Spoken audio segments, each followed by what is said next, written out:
Hey guys, tonight we're heading straight into the grime, smoke, and sewage of medieval London, so you might want to hold your nose. You're about to wander to one of the most overcrowded, unsanitary, and downright miserable places to live in the 13th century. Sure, there are grand cathedrals and the occasional bard singing tales of heroism, but mostly, there's stink. Lots of it. You'll dodge chamber pot downpours, play hopscotch with dung piles, and learn that personal space is a luxury only the dead enjoy. So, before you get comfortable, take a moment to like the video and subscribe, but only if you genuinely enjoy what I do here. And I'd love to know, where in the world are you listening from, and what time is it there? Now, dim the lights, maybe turn on a fan for that soft background and let's ease into tonight's journey together. You shuffle down a narrow alleyway in the heart of London. Circa 1272, the wood-frame buildings lean toward each other like gossiping neighbors, their overhangs nearly touching. Above you, linen flaps in the breeze, laundry hung between windows, if you're lucky. Otherwise, it's likely a splash zone for someone emptying their night water into the street below. The smell hits first. It's not just bad. It's a layered scentscape. Sour milk, burnt meat fat, horse sweat, and the sharp tang of human waste. You hold your breath. Doesn't help. Your eyes sting anyway. London in this age is a city of about 80,000 people crammed into a crooked maze of tenements and shacks. No building codes. No sanitation systems. Just raw survival packed into timber and thatch. You pass a tannery, where cow hides soak in a noxious stew of urine and lime. The workers are elbow deep in it, laughing like this isn't horrifying. You almost admire the commitment. Rivers of filth trickle down the center of the lanes, literal waste canals that wind between homes. Children splash in them. Chickens drink from them. Historians still argue whether medieval urban dwellers genuinely believed the stench was healthy, or if they just gave up caring. You edge past a pig snuffling in an overturned basket. A dog growls nearby, ribs showing, one eye cloudy. No collars here. Animals roam free, scavenging and occasionally being scavenged. And then, splat. A splash lands near your boots.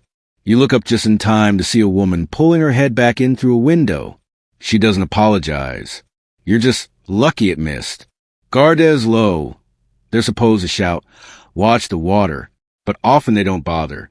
You learn quickly to keep to the middle of the road, unless you want a face full of someone else's digestive regrets.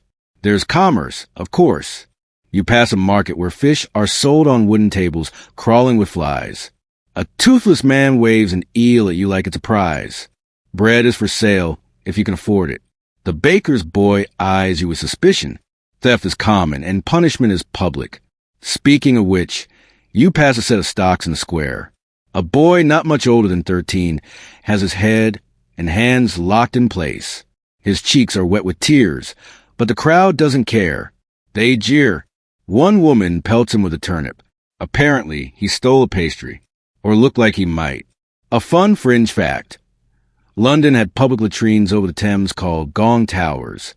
They were basically outhouses built directly over the river. The problem? The river was also where people got their water. It doesn't take a public health degree to guess how that went. You pause at the edge of a bridge, watching waves bob along the surface of Thames. The water glistens in the sun, a mix of beauty and biohazard. Barges drift by, carrying goods, or sometimes bodies. Drownings are common. So are accidental deaths that are really just well-aimed pushes. You duck into a church to escape the stench. The air inside is cooler still and smells of wax and damp stone. Candles flicker in their sconces. A friar nods at you as he sweeps, the only broom in the building. The stone beneath your feet is uneven graves. People are buried beneath the church floor. You wonder how many. A bell tolls outside. Time to move again. You step into the sunlight and immediately regret it. The sun bakes the street filth until the scent is practically chewable. You pass a woman giving birth in a doorway, her midwife swatting flies with one hand and steadying the baby with the other. There is no privacy. Just endurance. In the distance, the Tower of London looms, grim and square, like it's daring you to challenge it. That's where the nobles go when they fall from favor. If you're lucky, you just rot in a cell. If not, well, the ravens always seem well fed. A drunk stumbles past you, singing something that might be Latin but sounds more like a curse. He winks and offers you a swig from a jug. You decline. He shrugs and drinks, then falls over into the gutter. No one helps him up. You glance around and realize something. Everyone's tired, not just sleepy. Bone deep, exhausted. The fish seller, the child in the stocks, the friar, each face is lined not just by age, but by hardship. Life expectancy here barely brushes 30. And that's if you avoid disease, violence, and starvation. You step into a bakery, if only for the warmth. The baker's apprentice is tending the fire, sweat pouring down his face. He doesn't notice you. He's too focused on not letting the bread burn. If it does, he'll be beaten. Probably in front of customers. You back away. Outside, the church bell rings again. Maybe it's from Massachusetts.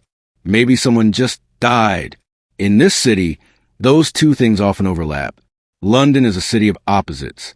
Crowded but lonely. Prosperous but starving. Alive but always one plague away from mass graves. You pull your hood tighter as the sky darkens. A storm is coming. And here, that means more than just rain. It means floods of filth, disease, and nights where the alleyways grow meaner. You hurry your steps, hoping to find somewhere dry before the downpour begins. You wake to the sound of wind clawing at wooden shutters and a cold draft slithering beneath the monastery door. The room is bare, stone walls, a wooden cot, a thin blanket that doesn't remember what warm feels like. Your stomach growls, but it'll be hours before a crust of bread and turnip broth arrive. And you'll earn even that through silence, prayer, and sore knees. You're staying in a monastery perched on a cliffside so remote, it feels like God himself might have forgotten it. From your cell window, if you squint through the fog, you can see jagged rocks and waves smashing against them. Nature's own moat. There are no roads here, just goat paths and good luck. The bell tolls. You're late. You pull on your robe, itchy wool, and hurry into the hallway, your bare feet slapping cold stone. The other monks glide ahead of you like ghosts. No one speaks. Speaking is a luxury you gave up when you arrived. Welcome to the Benedictine rule. Where silence isn't golden, it's compulsory. In the chapel, the light is thin and gray. Candles flicker with more life than the faces around you. You kneel on the cold flagstones and try to focus on the psalms. But your knees ache. Your back complains. You haven't had meat in months. Historians still debate whether the Benedictine vow of poverty was meant to purify the soul or just break the body. After prayers, you shuffle outside for your work detail. Today, the garden. Except garden is generous. The ground is basically rocks held together by despair. You dig into it anyway, trying to coax potatoes from gravel. Your hands blister. The monk next to you hasn't spoken in 4 years. He hasn't smiled in 10. And yet, this life has its strange rhythms. The days are marked by bells and meals, by copying manuscripts in the scriptorium, by hours bent over parchment, your fingers stained with ink, your breath frosting the vellum. You copy old Greek texts you don't fully understand, but it doesn't matter. You're preserving knowledge for a future you'll never see. Funny fringe fact. Some monks use fish glue or egg whites to stretch and prepare their parchment, which means, yes, medieval theology sometimes smelled faintly of breakfast. The abbot walks past, a severe man with sunken eyes and a voice like gravel. You bow. He nods, but there's no warmth in it. Hospitality is required, not felt. You're not here to be liked. You're here to be small. During your midday break, 20 whole minutes, you sip thin broth and chew bread so hard you're fairly certain it started as stone.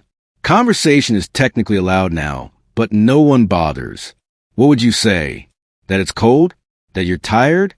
Everyone is. Always. A rat scurries across the stone floor. No one flinches. You don't kill them. They keep the mice in check, and at least rats are predictable. You return to the scriptorium, where the only sound is scratching quills and occasional sigh. You've been copying the same passage of Augustine for 3 days. Your hand cramps. You dip your pen. You keep going. A sneeze startles everyone. Someone coughs. You all glance up, silently hoping it's not the start of something worse. Out here, illness spreads fast. Help comes slow.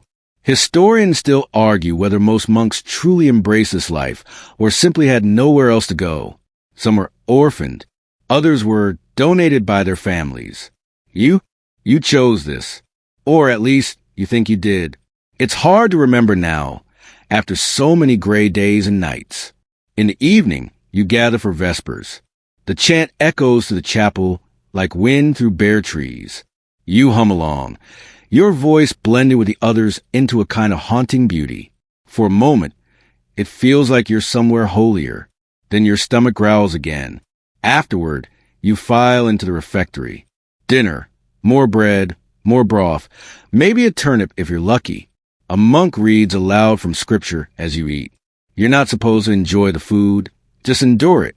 One monk's eye twitches. You wonder what he's holding back. Later, back in your cell, you lie on your cot and stare at the ceiling. You think about the outside world, about laughter, about fire that isn't just for heat, but for joy. You can't remember the last time you heard a joke, or made one, but you remember the shape of laughter, the feeling of it building in your chest like a balloon. You blow out your candle. Darkness swallows the room whole.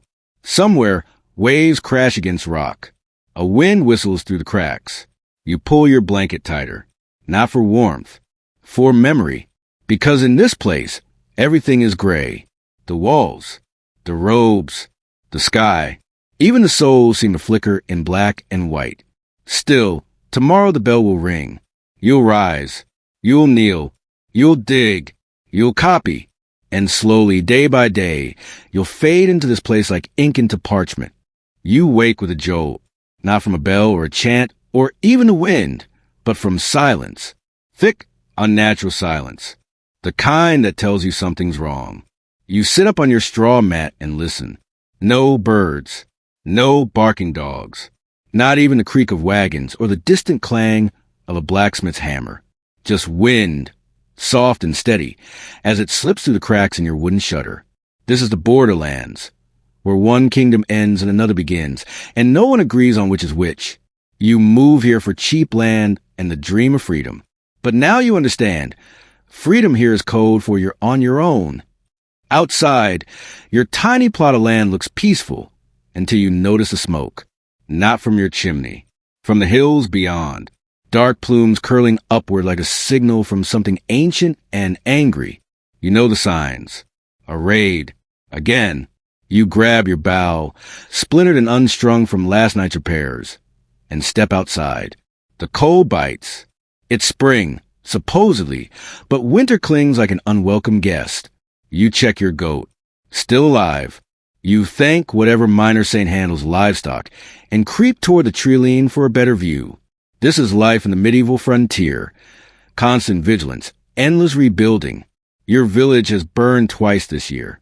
Once by mercenaries from the north. Once by your own lord's rivals.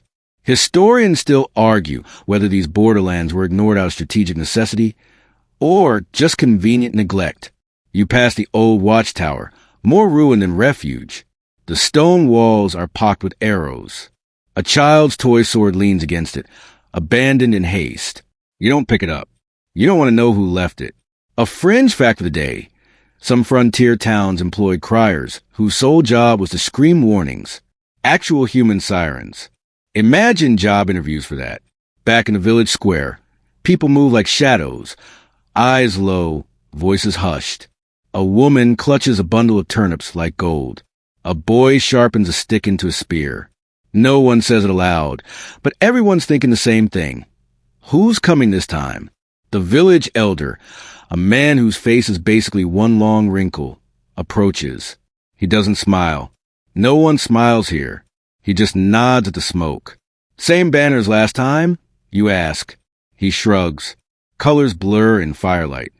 You spend the afternoon helping dig a trench around the edge of the village. It won't stop real soldiers, but it might slow down looters. The earth is hard. Your back aches. You think about your old life before you moved here. A city apprentice. A tailor, maybe. Somewhere with walls. With rules. Dinner is thin stew and stale barley bread. You eat in silence with your neighbors. Every noise makes heads turn. A snapped twig, a distant shout. Paranoia is the local dialect. You sleep with your knife under your mat and your boot still on, just in case. Sometime past midnight, the dog barks. Once, then twice more, then silence. You're already up, bow in hand, before the others stir. You peer through the slit in the wooden door. Nothing, just fog and shadows. Then a scream. The village erupts. You rush outside as figures emerge from the trees. Torches in hand, faces painted or masked. You can't tell who they are. Raiders? Soldiers? A lord's enforcers? In the dark, it's all the same. You fire one arrow, then another, then your bowstring snaps. Someone runs past you screaming. Another is dragged from their hut. Flames lick at the straw roofs. A chicken explodes out of the darkness in a panic. You grab a child, no idea whose, and die behind a well as a torch lands nearby. The heat is instant. You crawl through mud, coughing, until you find cover in the ruined tower. Eventually, the shouts fade. The attackers take what they want, food, animals, cloth, and disappear. The survivors crawl out of hiding, soot-covered and shaking. At dawn, the elder surveys the ruins. Half the home's gone. 3 people missing. 1 dead. This is what it means to live free, he mutters. You spend the morning burying the dead and comforting the living. There's no retaliation. No justice. Just rebuilding. Again, you find the toy sword, untouched by the flames, and place it gently at the edge of the watchtower. This land doesn't forgive, but it remembers. You open your eyes, but there's no light. At first, you think it's still night. But then you realize the darkness is too complete, too permanent. You reach out, and your fingers brush cold stone, wet, rough, unyielding. You sit up too fast and knock your head against something above. Low ceiling. No windows. No fire. Just you, the dark, and a smell that makes your stomach turn. You're in a dungeon, beneath a castle, and you have no idea how long you've been here. Your mouth is dry. Your wrists are sore. Chains, possibly. Or just rope that's rubbed you raw. You shuffle to a corner and bump into a body. It moans. Not dead yet. A voice whispers, don't move too much. Rats bite less if you're still. Lovely. You vaguely recall arriving at the Lord's court with a petition. Something about your land being seized. You were angry. Maybe too loud. Maybe someone in the noble's retinue didn't like your tone. Or maybe they were just bored. Welcome to the underbelly of medieval justice. The only light seeps from cracks in ceiling, tiny slits above the trapdoor you were lowered through. Occasionally, you hear footsteps, laughter, plates clinking. The nobles are dining above you, right over your head, as you rot down here in what might have once been a wine cellar, if not for the chains and bones. Historians still argue whether these dungeons were regularly used or just symbolic threats. Based on the smell, you'd say very real. A fringe tidbit. Some dungeons included oubliettes, deep, narrow pits where prisoners were literally forgotten. The name comes from the French oublier, to forget, a charming linguistic touch for a hole where people slowly starved in silence. The man beside you coughs, wet, rattling. Thomas, he croaks. That's me. You. You try to speak. Your throat protests, but you manage. Does it matter? He chuckles, then winces. Not really. Time doesn't move down here. There are no sunrises, no bells, no shifting shadows. Just hunger, thirst, and an occasional scream from deeper in the dark. Some say there's a torture room. Others say it's just a story made up by the guards. You hope it's just a story. You really do. You flinch as something scurries over your foot. A rat. Bold 1, 2, probably eyeing your toes. You curl them under and stay still, just like Thomas said. Eventually, the trapdoor creaks open. A face appears, dirty, bored. A guard. He lowers a bucket on a rope. Inside, a chunk of moldy bread and a dented tin of foul-smelling water. You don't hesitate. Pride doesn't exist down here. Only survival. You sip slowly, even as your body screams to gulp. The water is warm, metallic, maybe lead, maybe worse. The bread is mostly green. You chew anyway. The bucket jerks back up, and the trapdoor slams shut. Darkness again. Thomas whispers. They feed us every couple days, unless they forget, or unless Oswald decides he's in a mood. Oswald. He doesn't answer. Later, you find out. The trapdoor opens again, but this time, instead of a bucket, a man descends. Heavy, breathing like a bellows. He carries something in a sack. Tools. You can smell the iron before you see it. He hums as he approaches, and it's the most cheerful thing you've heard in days, until he pulls out a pair of tongs. You don't want to know, but you find out anyway. Oswald doesn't ask questions. He doesn't even seem interested in confessions. He just enjoys his work. Some twisted part of him sees this as theater. Performance. You're the audience. And the victim. He leaves eventually, humming again, blood on his apron. Not yours this time. Thomas didn't scream. Much. Afterward, you press yourself into a corner and cry as quietly as you can. The rats don't care. They have no sympathy. They only care about crumbs. One day, the trapdoor opens and someone shouts, "Bring up the bodies!" A rope is lowered. Someone above winches. A groan. Then a thud. Someone didn't make it. You wonder who. You don't ask. Days pass. Or maybe weeks. Your skin itches. Your stomach cramps. The smell becomes part of you. There's no past anymore. Just damp stone, muffled laughter above, and endless, stifling dark. Then something strange happens. You dream. You're in a meadow. Green grass. Birds. Sunlight. A stream. There's bread, fresh, and someone smiling at you. Your mother? Or maybe someone you once loved. You wake up smiling, and then remember, you're still here. But the dream helps. A little. Thomas is quiet now. He hasn't spoken in days. You think he's still breathing. You're afraid to check. Above, the nobles feast. Dance. Argue over land and wine. And who insulted whom. Below, you rot. And the worst part?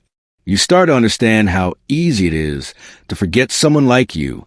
The horns begin at dawn. A low, mournful note that echoes across the fields, bouncing off the castle walls and into your bones. You're not a noble. You're not a soldier. But you know what that sound means. Siege. You bolt from your straw pallet and rush to the narrow window slit-carved into your stone-walled room. Smoke coils in the distance. Too controlled for firewood.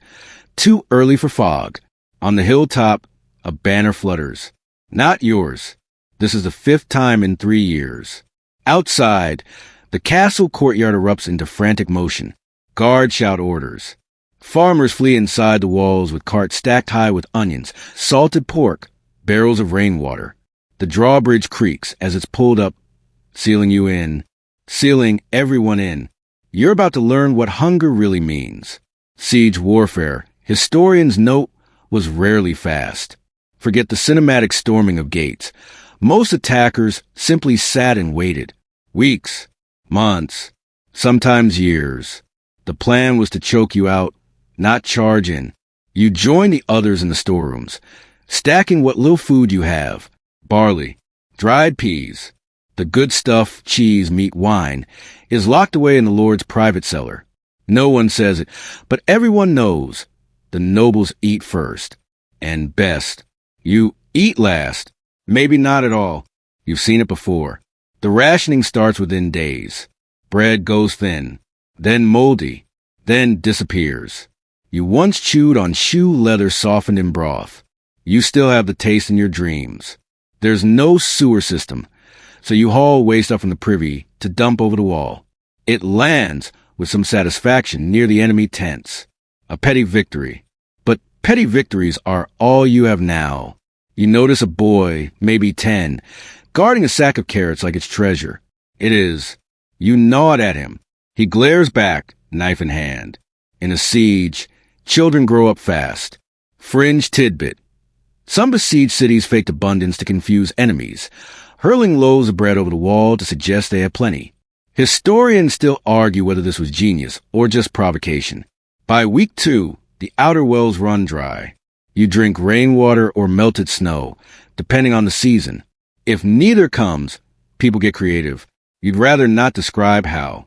Illness spreads quickly. Cramped quarters, no sanitation, bad food. It's the perfect storm. Coughs become fevers. Fevers become corpses. Burial space runs out. Sometimes the dead are just stacked in unused rooms, eyes open to the rafters. You're assigned to the inner gate. Your job, raise the alarm if the enemy breaks through. Simple enough. Until you realize you have to watch the people outside, the ones who didn't make it in. Starving peasants, friends, maybe family, pressed against the walls, begging. No room, no mercy. You don't sleep much. You learn to tell time by the shadows on the wall. You lose track of days. Someone says it's Thursday. You don't care. Thursday has no soup. Then the catapult starts. A heavy thunk. A pause. Then a crash as a stone slams into the wall. You duck. Dust rains from the ceiling. Children cry. Somewhere above, masonry collapses. You hear a scream, but no one goes to help. No one can. One day, a soldier's body lands inside the walls, launched back by the enemy. No head, just a warning. Still, you hold out. One morning, you catch the scent of roast meat. Your stomach twists. You follow it, only to find a group clustered around a fire. It's not a pig. You don't ask. You don't look closely. You turn away, but the smell follows you like guilt. By the fourth week, you trade your shoes for a crust of bread. You actually do. You walk barefoot now. Some desert, slipping through waste tunnels or scaling walls at night. Most don't return. Some are shot on sight by either side. A few send back word. The enemy isn't taking prisoners anymore. And then quiet. One morning, you wake to no horns. No catapults. No torches flickering on the hill. Gone. They've left. You stumble outside. The gate creaks open. You expect an ambush, but there's nothing. Just scorched earth, empty tents, and one final insult. They poison the nearby wells. Victory. You walk the battlements, barely able to stand. The boy with the carrots is gone. The cheese cellar is empty. You chew a dandelion stem and try not to gag. Later, you sit by the wall and stare into the distance. You don't feel triumph, just relief and exhaustion. The siege is over. Until the next one. You signed a contract with a shaky hand and hopeful heart. 7 years of labor. That's what they promised. Just 7 years working the land of a far-off colony, and then you would have your own plot, your own freedom. It sounded almost too good to be true, because it was. The voyage across the sea was longer than expected, longer than anyone wanted. Rats nested in the grain sacks. Sickness spread faster than stories. One man died in his sleep, and no one noticed for 2 days. You stopped counting how many were tossed overboard. Now, you stand in a clearing hacked out of forest, sweat clinging to your skin like another layer of clothing. The colony isn't what they showed in the pamphlet. No tidy rows of crops. No whitewashed cottages. Just mud. Mud and rules. The overseer, a man with a smile like a knife wound, reads from a list. Quotas, punishments, curfews. You listen, heart sinking. Miss a day's work. You lose your food ration. Argue with a guard, you get the whip. Step out of line again, and you're locked in the cage. Yes, the cage. It's a wooden box, no bigger than a pig pen, left in the sun. Or the rain. Or the snow. They say one man went mad in there, whispering to the spiders. Historians still argue whether such punishments were sanctioned or simply ignored by colonial authorities. You're guessing it's the second. The work is endless. You dig, plant cut, haul. Your hands blister, then bleed, then callous. You sleep in a canvas tent shared with 6 others. There's no privacy. Just snoring, coughing, and occasional weeping. One woman, Margaret, sings to herself at night, soft lullabies in a language you don't know. It helps. A little. Fringe fact. Some colonial settlements issued pinecone tokens as currency among indentured servants. They were worthless outside the colony. Freedom, even economically, had a price. You're fed twice a day. Once at dawn, some sort of porridge, and once at dusk, A stew that tastes like boot. If you're lucky, it's got meat. If you're really lucky, it's not squirrel. Diseases stalk the settlement like hungry ghosts. Fevers, infections, strange rashes that turn purple, then black. A man named Jonah gets bit by something in the forest. His arm swells, then rots. He dies screaming. The graveyard grows faster than the crops. And then there's the wild. At night, the forest breathes. You hear snapping twigs, distant howls, the eerie silence that comes just before a predator moves. The guards talk about the shadows, things that stalk the perimeter. They laugh, but no one goes out after dark, except Miguel. Miguel thought he could escape, slipped out during a storm, left behind a half-written letter and an empty bedroll. They found him 2 days later. What was left, anyway? The overseer nailed a warning to the gatepost. Miguel's boots, still bloodstained.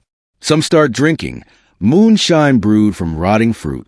It burns going down but numbs the ache. One man swears he saw a ship in the bay. Everyone rushes to the lookout point. Nothing, just fog and waves. You begin to lose track of time. The days blend. Your muscles hurt in places you didn't know existed. Your dreams shift from freedom to food to simply waking up and not feeling dread. One day, a recruiter arrives. He promises better wages at a neighboring settlement. New start, lighter work. Most don't believe him. A few do. You're tempted. But you've learned, promises are just prettier chains. There's a new girl, barely 16. Looks like she hasn't eaten properly in weeks. She digs beside you for 3 hours, then collapses. The guards laugh. One offers water just out of reach. You give her yours. You'll pay for that later. But you don't care. Fringe detail. In some settlements, marriages were arranged by drawing names from a box. Lottery wives. They called them. A cruel game disguised as policy. The seasons shift. The wind grows colder. You wrap yourself in rags and huddle closer to the fire. You think of home, what's left of it. You wonder if they even remember you. Then one morning, a letter arrives. Addressed to no one, really, but it carries news. A cousin died. A war started. A church burned. It's like the world kept spinning without you, and you've been swallowed whole by this place. You fold the letter and tuck it into your boot, a reminder that you once belonged somewhere. 7 years feels impossible now, a lifetime wrapped in toil and broken promises. Still, you rise, you shoulder your shovel. You nod at the girl who's still alive thanks to your water. It's not the life you wanted, but it's yours for now. The castle looks grand from the outside. Turrets against the sky, banners fluttering in the breeze, servants bustling about like ants in a hive. But you don't get to see much of that. You're one of the servants. A nameless face among dozens who scrub, fetch, polish, and bow. Your world is below the flagstones, kitchens, laundry rooms, and servant quarters that smell like wet wool and boiled cabbage. And if the lord of the manor knows your name, it's probably because you've done something wrong. You rise before dawn, every day. No exceptions. The cook screams if the fire's not lit in time. The steward demands hot water for his shave. The chamberlain checks every corner of the hall for dust. If he finds any, you found trouble. Today, your job is chamber duty. That means you're carrying out waste buckets. Yes, that kind. The nobles have feather beds and velvet curtains, but no plumbing. So you and your aching back hoist heavy sloshing pails down stone staircases without spilling a drop. If you do, you clean it with your sleeve. Life inside a castle, they said. Safe and privileged, they said. Sure, safe from wolves and raiders, maybe, but not from expectations or punishment. One girl last week dropped a goblet in the great hall. Just a goblet. It didn't even break. She hasn't been seen since. Some say she was dismissed. Others whisper she was sent to the dungeon. No one asks too loudly. Historians still argue whether domestic servants were treated better in noble households than in peasant villages. The answer? It depends on who's watching and who's listening. You learn quickly to walk softly, to stay quiet, to notice things. You learn who's sleeping with whom, whose temper flares after wine, and which corridors are safe to cry in. You keep your eyes down, your voice low, your opinions non-existent. There's a lady in the castle, Lady Eleanor, who seems kind. She once gave you a plum when she thought no one was looking. But even she plays the game. Nobles survive by navigating alliances and rumors. You survive by avoiding them altogether. Still, gossip flows like wine here. A raised eyebrow. A door closed too fast. A look held too long. Everything is a message. Everything is a risk. Fringe fact. Some castles had whispering galleries, where a whisper could travel from one end to another. Privacy? An illusion. You're serving at supper tonight. The long table is set with gold-trimmed plates and heavy goblets. You move like mist, refilling wine, clearing crumbs. A lord laughs loudly, then slaps his neighbor on the back, so hard he nearly spills a stew. They're celebrating a successful hunt, or a marriage, or someone's victory in a land dispute. It all blurs. You just make sure the plates don't run dry. One of the knights notices you, not in a good way. He snaps his fingers, then gestures you over. You brace yourself. He asks for more bread. You nod, quick, polite, but as you turn, he leans closer. What's your name? He asks. You hesitate. This is dangerous territory. Don't be shy, he grins. I could make your life easier. You mumble something and flee. You know better than to tempt that path. Affection from above is never affection. It's ownership in disguise. Later, you find a quiet moment in the pantry and let your breath out. A short moment. Then the cook bellows your name again. At night, you collapse onto your straw mattress in the servant's wing. The others are already asleep, boots still on, bodies curl like dogs. You hear one girl whispering a prayer, another muttering numbers, maybe counting coins she doesn't have. You don't cry. Not anymore. You dream of forests, of running, of being somewhere no one knows your name because no one needs to, where the air is yours and no one watches you walk. Historians often romanticize castles, the grandeur, the pageantry, but they forget to mention the weight it crushes the ones who hold it up. You are invisible until you make a mistake, and then suddenly everyone sees you. You ride into the village with blood still wet on your boots. It's not yours. That's the job. The coin was good. The cause was vague. Something about land or honor or a cousin's insult at a feast 2 years ago. You don't ask anymore. You go where the money sends you. You're a mercenary now, not a knight. Don't insult yourself with that word. Knights have codes, banners, maybe even poetry. You have scars, an old sword, and a growing list of names you try not to remember. The village is mostly smoke and ash by the time your band arrives. Another group's already been through, judging by the broken doors and discarded shoes. You find a water barrel, drink until your gut aches, and wipe your blade clean on a burnt curtain. That's your ritual now. Water, wipe, walk away. Years ago, you had a name people spoke with warmth. A home, maybe a dog, maybe a mother who worried. Now you're just him, the one who fights, the one who doesn't flinch. People step aside when you walk past. You like it. You hate it. Both. Fringe fact. Medieval mercenaries often signed temporary contracts known as condata, especially in Italy. Some companies even had uniforms and logos. Brand loyalty for sword swingers. Your company, the Black Chain, isn't that fancy. Just rough men with rougher pasts.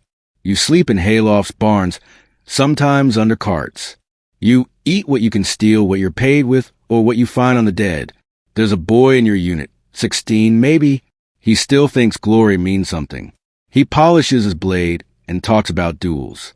You haven't the heart to tell him that real fights are mud, screaming, and the sudden smell of open intestines. You march to another town the next morning. No one tells you why. Maybe they insulted your employer's niece. Maybe they just have grain stores. Halfway there, you spot a farmer hiding in the brush. You lock eyes. He's just holding a shovel. You nod, silently saying, "I won't if you don't." He nods back. That's enough. He lives another day. Historians still argue whether mercenaries prolonged wars or simply fill the gaps left by dwindling feudal levies. You don't care. War is your living. Without it, you're just another starving man with too many stories and no land. You once bear a priest who tried to bless you before a battle. He touched your shoulder, said something kind. You didn't kill him, not because of his words, but because he reminded you of your father. The boy in your unit dies 2 days later. Arrow in the neck. No speech, no music. Just a gurgle and a body left behind when the fighting moved on. You don't look back. You can't. If you do that for everyone, you won't make it. At night, you clean your sword beside the fire. Another fighter, Gore, tells a joke about a noble and a goat. You laugh, but your chest aches from holding it in.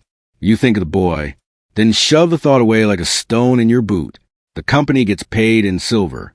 Heavy coin bags pass from one bloodstained hand to another. You count yours. Enough for a winter's warmth. Maybe a horse. Maybe a bribe to forget your face somewhere. The next battle is worse. No walls. Just an open field and chaos. You charge because everyone else does. You swing because that's what your arms remember how to do. A man screams in your ear and falls. You don't check if it was your blade. Later, when the sun sets red as blood, you find yourself alone. Your company scattered. Some dead, some richer. You're alive. Somehow, you bury your earnings in a tree root and mark the spot with a rock that looks like a face. You might come back for it. You might not. You wash your hands in a stream, watching the water cloud brown. Fringe detail. Some mercenaries retired and became innkeepers or guards. Others simply disappeared, folded back into villages where no one asked questions. You wonder what path is left for you. Then you hear a bird call, a simple trill, ordinary. You realize you haven't noticed birdsong in months. You sit for a long time. No helmet, no sword in hand, just your thoughts and a silence that doesn't demand blood, but it won't last because someone always wants something taken by force. And when they do, they'll pay for hands like yours. And you'll go because this is who you become. The wind bites through your cloak as you step onto the rampart. Below you, the world vanishes into a swirl of fog and frost. Somewhere out there, just beyond what the eye can see, is a line where the known world ends and everything wild begins. You're a frontier guard, a sentry, a shadow in the mist. Not a glamorous post, but a necessary one. Someone has to watch the edge. The outpost isn't much. A squat stone tower, a barracks barely insulated from the wind, and a fire pit that smokes more than it burns. 10 men live here. Sometimes 12 when reinforcements arrive. No one ever stays long. The locals call it the end of the kingdom. You call it home. Kind of. Today marks your 4th winter here. You've stopped counting the days. The calendar fell into the fire last year. Now, time is measured by ration barrels and the shape of icicles. At first, you thought you'd find camaraderie here. Brotherhood. But most of the men are like you, worn, weary, and wounded in ways that don't show. You've seen more soldiers arrive bright-eyed and leave broken than you can count. Fringe fact. Some medieval outposts rotated guards every 3 months to avoid madness from a mist. Yours skipped that policy years ago due to budget constraints. You pull your scarf tighter and scan the tree line. Nothing moves. Which doesn't mean nothing's there, just that it's not stupid enough to move when you're watching. Inside the tower, the fire crackles, and the stew pot bubbles with questionable contents. Someone mutters a prayer as they eat. Another man hums off-key. You ignore them and stare at your boots. You miss shoes that didn't leak. You were posted here after a minor incident. An insult, a scuffle, a wrong name spoken to the wrong noble. They didn't jail you, just sent you where no one cared what you'd done. Historians still debate whether frontier posts were punishment or mercy. You're fairly certain it's both. The road to town is 2 days on horseback. That is, if the road's passable. Sometimes the snow swallows it. Sometimes the bandits do. Once, a rider came through with news. A new king had been crowned. You know the old one died. You toasted with watered-down ale, mostly out of habit. Your days follow a rhythm. Patrol. Eat. Sharpen blade. Sleep badly. Repeat. At night, You dream of warmth and music, of markets with apples, of women who smile at you like they mean it. In the morning, you wake to gray sky and the snoring of a man who hasn't bathed since autumn.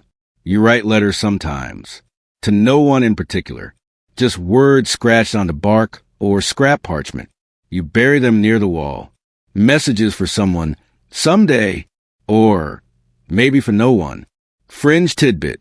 Some guards at remote outposts carve poems into stone walls. Crude rhymes about food, women, or dying cold and alone. You've read everyone here. You've added your own. Sometimes, someone sees something strange. A flicker in the woods, a shape in the snow. You grab your spear and run outside, heart pounding. Usually it's a deer. Once it was a bear. Once you're not sure. It never made a sound, but the dogs bark for an hour. You don't talk about that night.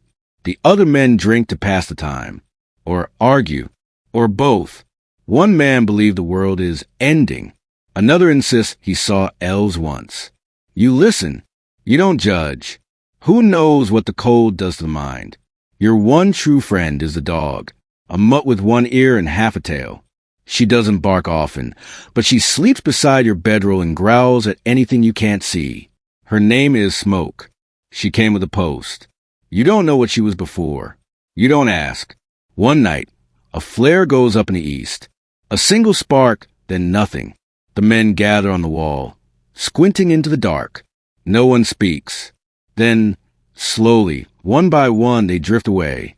You stay a little longer, just in case.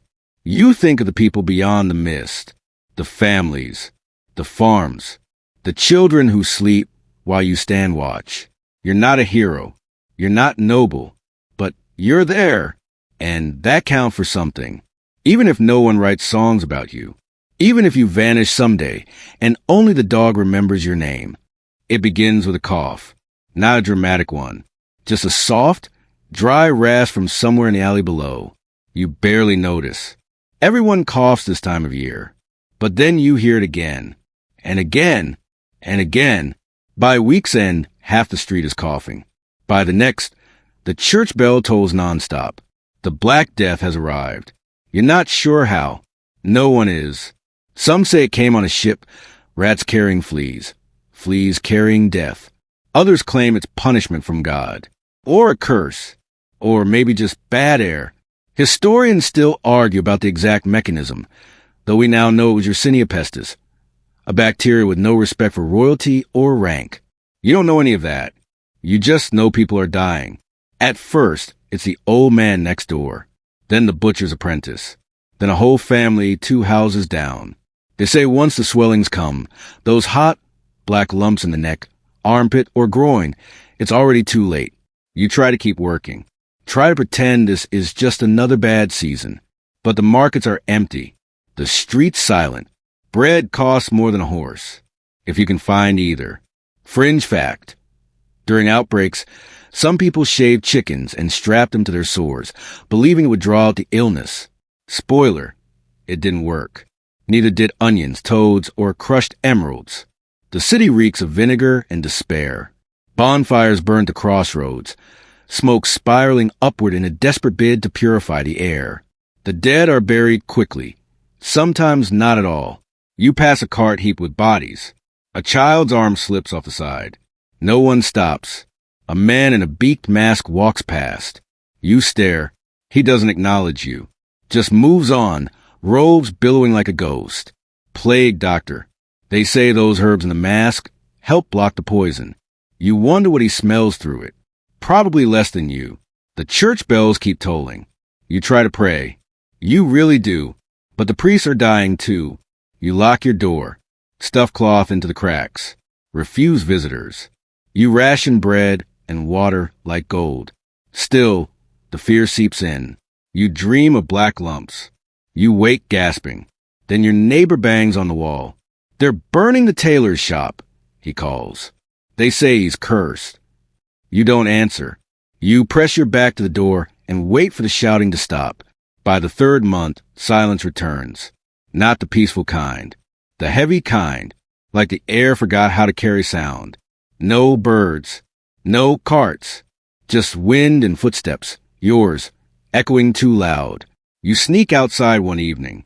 The sun is low. You hold your breath as you walk. It won't help, but it makes you feel like you're trying. In the square, you see Alice. You remember her, the orphan who begged near the baker's.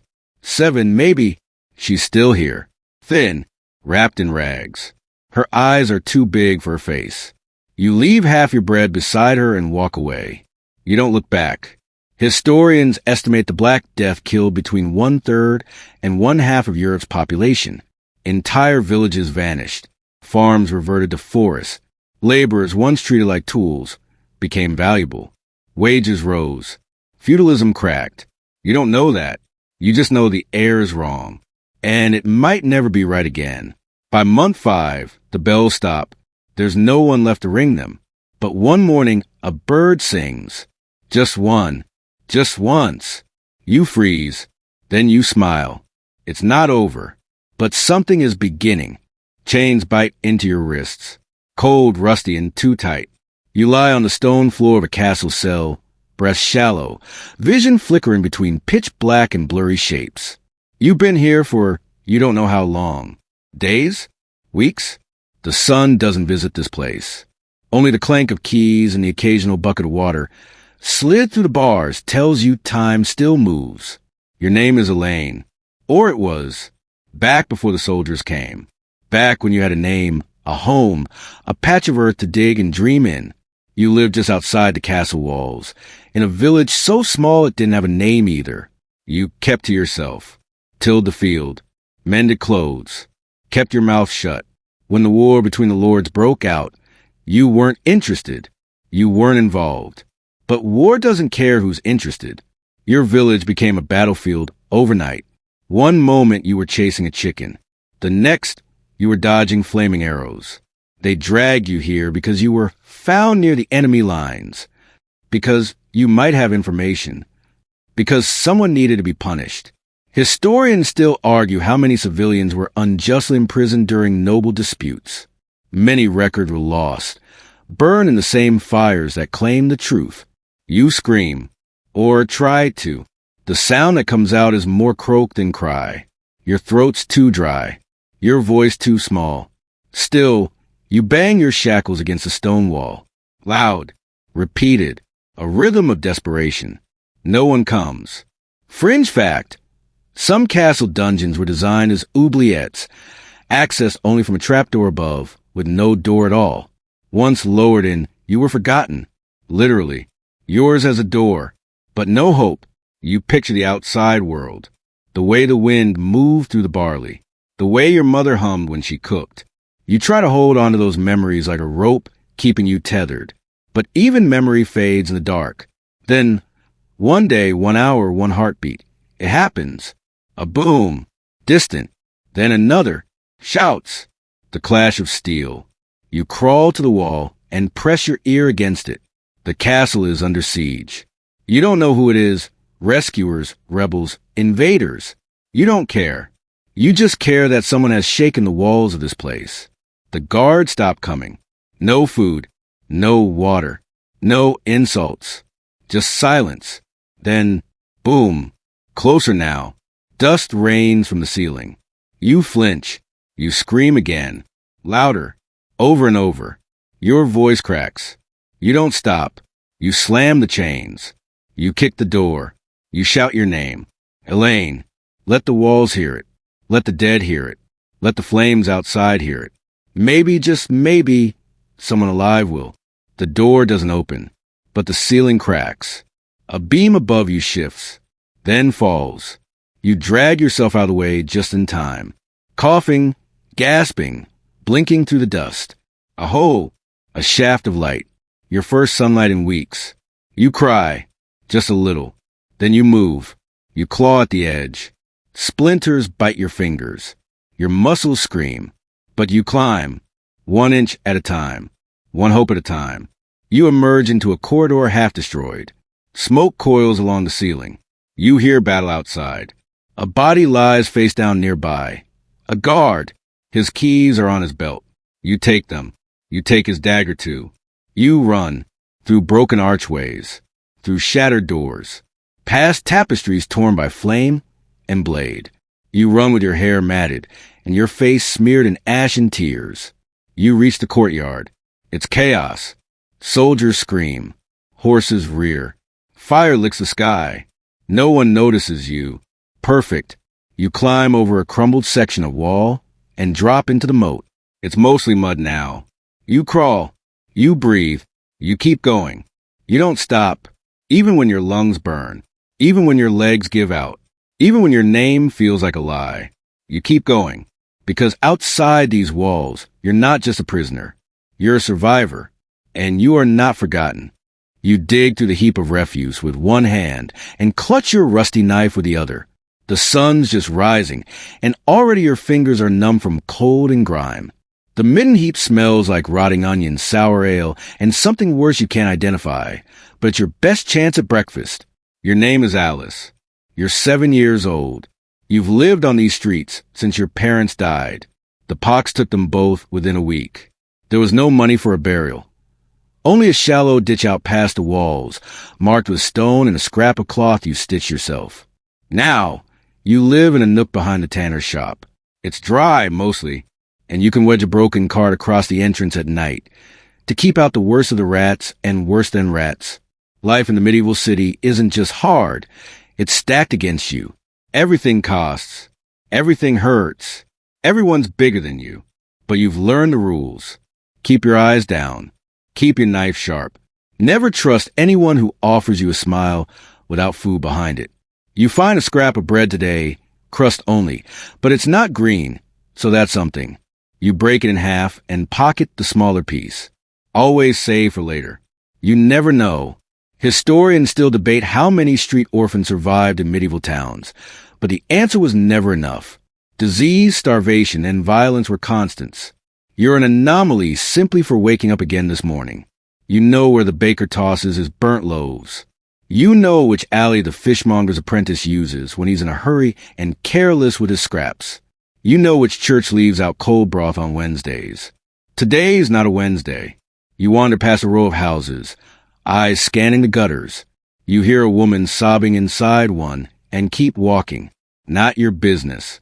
Nothing is. A knight rides past, cloak sweeping behind him, horse freshly shod. You watch from behind a barrel. He never looks at you. They never do. Fringe fact. In some medieval towns, there are actual laws prohibiting beggars from certain districts, punishable by whipping. You know where those lines are drawn, and you cross them anyway. You meet another child in the alley by the tannery. He's new, soft hands, no shoes. Not long for this world. He asks your name. You don't answer. You ask his. He says Tommy. You nod. By sunset, Tommy's gone. You don't ask where.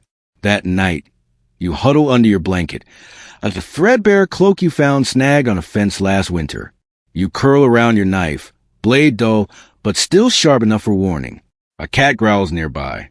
You don't move. Sometimes noise invites company. You think about the baker's daughter. Same age, pink cheeks, clean hands. You saw her once drop a whole pie. She cried. Then her father gave her another. You've never had pie. You wonder what it tastes like. Sweet? Warm? Safe? No one's told you a bedtime story in a long time, but you make up your own in your head. In this one, you're a princess in disguise. A curse put you on the streets to learn humility. Someday, someone will come looking for you. They'll lift you onto a horse and say, "There you are." They'll take you home. But deep down, you know how this story ends. With frostbite, or fever, or someone bigger taking what's yours. Still, you hold your little knife. Still, you wake up each morning. Still, you dig for crusts and stories and scraps of light in the darkest corners of the world. You are Alice. You are small, but you are still here. You kneel before the altar, your knees bruised on the cold stone floor, your breath rising in pale puffs beneath the dim glow of candlelight. The chapel is silent except for the occasional creak of the rafters and the scratch of quill on parchment from the scriptorium next door. You are Brother Alric now. Or at least, that's what they call you here. You remember your given name, but only faintly, like a dream that fades in the morning light. It doesn't matter anymore. The monastery gave you a new name, a new life, a new set of rules. When you first arrived, you thought you'd found peace, shelter, purpose. You were wrong. The monastery is perched on a windswept cliff at the edge of the known world. Trees bend like beggars toward the sea, and gulls scream overhead like lost souls. The nights are long, the winds longer. Your day begins with a bell, as all days do, before sunrise, before thought, before anything but the dull ache of your body and the quiet echo of prayer. You chant, you scrub, you copy. Your fingers are stained with ink and wax, your robes with sweat and goat hair. The meals are thin, the bed's thinner. You live not for comfort, but for correction. Historians still argue whether monastic life was a sanctuary or a sentence. You can't decide either. It feels like both. You joined a monastery because you thought you were called, because books made more sense than battle, because the world outside was louder and meaner than your soul could bear. You thought here at last you'd be free, but the rule of Saint Benedict governs every breath you take. Silence isn't golden, it's mandatory. Laughter is discouraged. Curiosity must be filtered through scripture. You once asked why we weren't allowed to question certain verses. You still have scars from the abbot's cane. Fringe fact. Some monks stitch secret jokes or doodles into the margins of holy texts. Tiny rebellions in ink. You've seen one. A rabbit jousting with a snail. It almost made you smile. Your job is in the scriptorium now. Rows of hunched brothers bent over parchment. The only sound to whisper quills and the size of shoulders twisted from hours of stillness. You copy psalms, gospels, legal codes, sometimes Greek poetry, though the abbot frowns on those. You copied one passage 12 times last week because your A looked too much like an O. Perfection isn't expected. It's demanded. Your only break is a garden. A rectangle of soil behind the chapel, where you coax limp lettuce and stubborn turnips from tired earth. The soil here is so thin it barely qualifies, just like your patience. Still, you find peace in the dirt. The worms don't judge you. The plants don't require silence. You once tried to make a joke, muttering to a fellow brother that your turnip looked holier than the last one. He didn't laugh. He reported you. You spent 2 days fasting and one scrubbing the latrines. You stopped making jokes after that. Your dreams come less often now. When they do, they're of open fields, not parchment, of your sister's laugh, of warm stew in a clay bowl, and the sound of real music, not Gregorian chant, but fiddles and clapping and foot-stomping joy. You miss joy. You forget how it feels in your body. You begin to forget how to feel it all. One day, you find a cat in the cloister, thin, half-wild, scarred. It stares at you with yellow eyes, then pads away into the shadows. You leave a crust of bread near the stairs. The next day, it's gone. You leave another. It keeps returning. You never name it. That would be against the rules. But when it curls near your feet as you copy another verse of Leviticus for the 3rd time, you feel something stir in your chest, something dangerously close to warmth. Fringe detail. Monks were forbidden pets, but many kept them anyway, silent companions in a world where every word was weighed. You know you won't leave this place. You made peace with that. But on certain mornings when the sea is quiet and the cat purrs and your quill flows like water over vellum, you almost believe you made the right choice. Almost. You don't remember the moment your life changed. Not precisely. It may have been when you refused the noble's advances. Or maybe when the cow you treated with rosemary and boiled garlic lived, while his prize-hunting hound didn't. Either way, the whispers began. And in this world, whispers are deadlier than daggers. Your name is Mord. You are a healer. At least, you were, until they called you something else. Which, you knew the risks. A woman alone, unmarried, knowledgeable, with a gift for mixing herbs and prayers and knowing which roots soothed pain and which ended it. You were tolerated, until you weren't. They came at dusk. You saw the torches before the banging at your door. Heard the shouts. Devil's whore. Sorceress. One voice cut through. His voice. The noble. The one who couldn't take a no. You begged. You protested. You showed them your prayer beads. They laughed. One man struck you with the handle of his spear.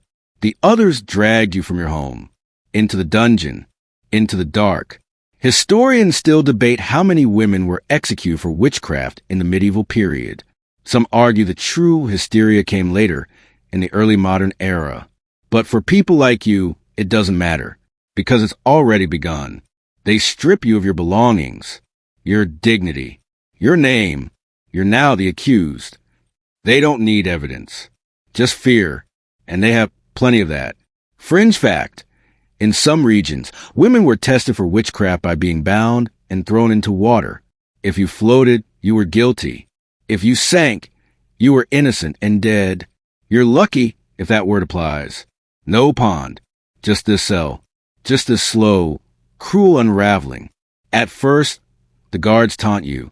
Show us a spell. One sneers. Curse me if you dare. You stay silent. Then comes Oswald, the jailer. You remember him from your younger days, before his promotion to tormentor, back when he stole apples from the church orchard and pulled the wings off flies. You didn't think much of him then. Now he thinks too much of you. He asks if you can make a man fall in love. Then if you can make one die. Then if you can make one stop screaming. You say nothing. He smiles. You don't sleep much. The cell is never dark, never quiet. Rats visit. So do worse things.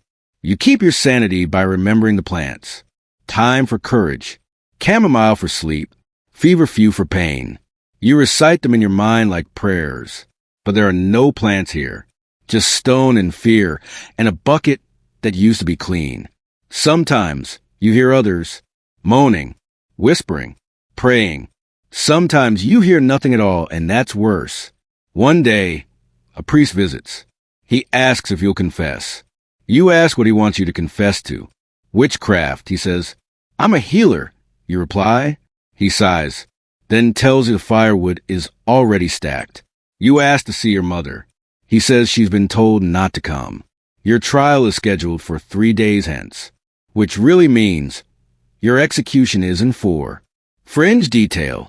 Some medieval trials for witches were nothing more than public confessions wrung from the starving, the tortured, or the delirious. Truth was less important than spectacle. You lie on the floor, curled in a ball, staring at the flickering torchlight. You try to remember what it felt like to help someone, to ease pain, to make tea, to be useful, to be safe. The cat you use to feed under your porch, does it wonder where you are? You wonder if it's still alive. You hope it is. Because hope, stubborn and stupid, is all you have left. You lie on your back in the grass, eyes open to the gray sky above. Your tunic is torn, your hands blistered, and your ribs ache with every breath. But you're breathing. Still, the battle is over. For now, you were never meant to be here. Not in armor, not holding a spear you barely know how to use, not covered in someone else's blood, not even sure if it's theirs or yours. Your name is John. Or maybe it was. These days you answer to boy, you, or nothing at all. You volunteered. Or, at least, they told you it was volunteering. An indentured servant promised land in the new world if he did his part. 7 years of labor in exchange for a plot of your own. You thought it was honest work. Instead, you were handed a spear.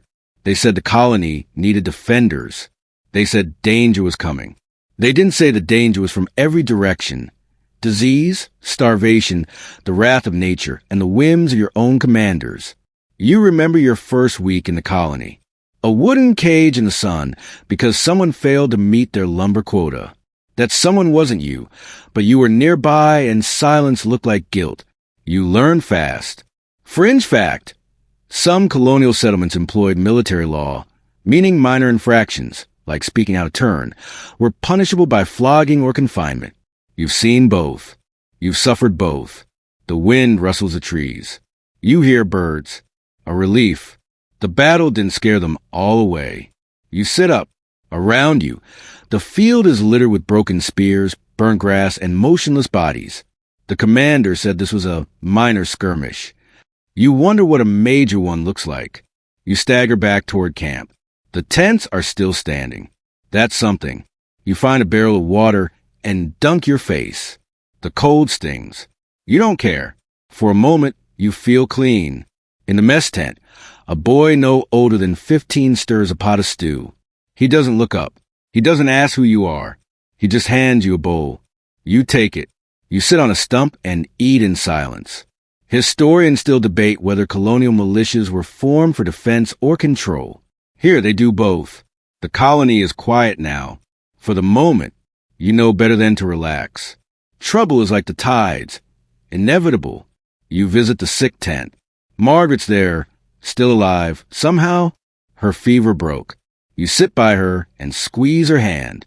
She doesn't squeeze back, but her breathing is steady. You tell her a story. About your home. About the hills in spring. About the way the wind smelled like mint and honey. You don't know if she hears you, but you keep talking. Because out here, words are sometimes the only walls we have against the wild. That night, you lie awake under stars. You stare at the sky and think of all the people you left behind. All the dreams you carried across the ocean. Most are gone now, washed away by rain or taken by fire or swallowed by the silence of obedience. But not all of them. One remains. A simple one. To survive. Not just to breathe, but to endure. To live long enough to see something after this. After war. After hunger. After cold nights and cruel orders and days spent digging in soil that gives nothing back. And maybe, just maybe, to matter, you close your eyes and let sleep come, not as surrender, but as a small act of rebellion. You'll wake tomorrow. You'll work again.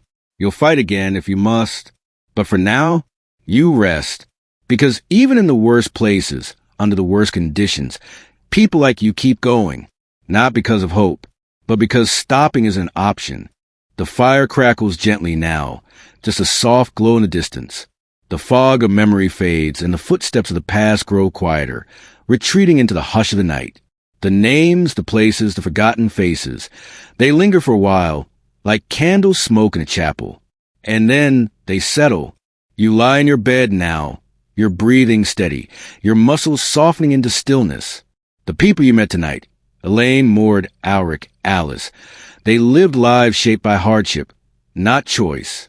But in their silence, in their endurance, there is something familiar, something human. The world they knew was sharp-edged and unforgiving. But even then, in the darkest corners, small lights flickered, acts of kindness, stubborn hope, resilience that echoed beyond stone walls and battlefield screams. You carry their stories now, nestled beside your heartbeat, not out of guilt or fear or fascination, but because in understanding them, you understand more of yourself, your own strength, your own fragility, your own place in this great, tangled history of ours.